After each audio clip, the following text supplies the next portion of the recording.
तुम्ही अजित पवारांना सिरियसली घेत नाही? नाही, काय कारण? मानतच नाही तर सिरियस कसं घेऊ? का बरं?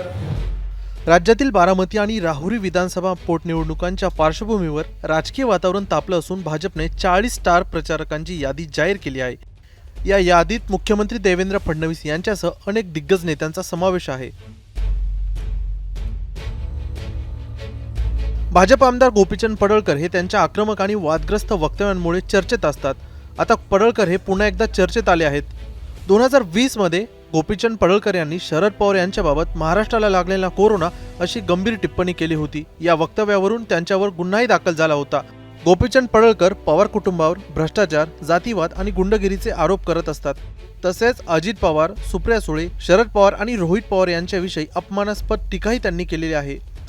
धनगर समाजाची फसवणूक करण्याचा आरोप देखील गोपीचंद पडळकर यांनी पवार कुटुंबावरती केला आहे.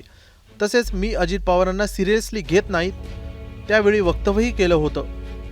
आता त्याच गोपीचंद पडळकर यांना पोटनिवडणुकीत सुनेत्रा पवार यांचा प्रचार करावा लागणार आहे.